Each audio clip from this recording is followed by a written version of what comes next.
Dr. Verma, I wasn't sure I understood your answer to Senator Moody a moment ago. Do you think that men can get pregnant? I hesitated there because I wasn't sure where the conversation was going or what the goal was. I mean, I do take care of patients with different identities. I take care of many women. I take care of people with different identities. And so that's where I paused. I think, yeah, I wasn't sure where you were going with that. Well, the goal is the truth. So can men get pregnant?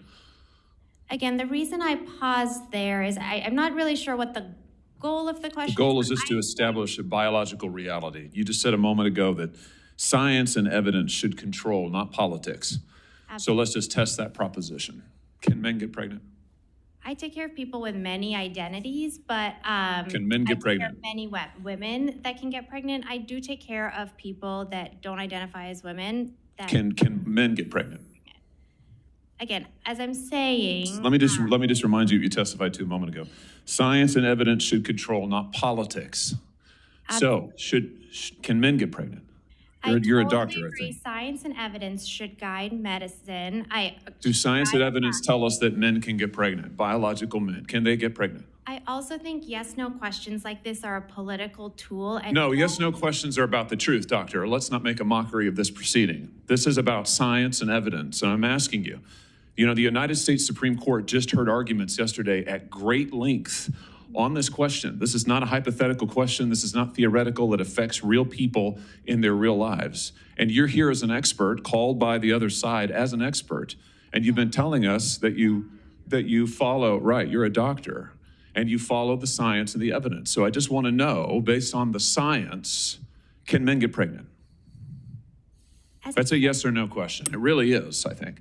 I think you're trying to reduce the complexity of a lot. I'm not. I'm trying to get, it's not complex. I'm trying to get to an answer, and I'm trying to test, frankly, your veracity as a medical professional and as a scientist. Can men get pregnant?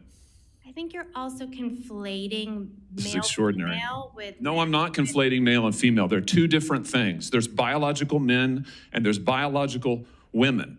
And I want to know, can men get pregnant? What you were talking about is biological. You're not going to answer my question. Biological males.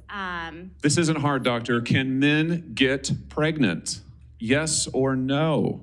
Again, I would be more than happy to have a conversation with you that is not coming from a place of trying to be polarized and push. I'm not trying to be polarizing. I'm trying to ask. I think it is extraordinary that we are here in a hearing about science and about women.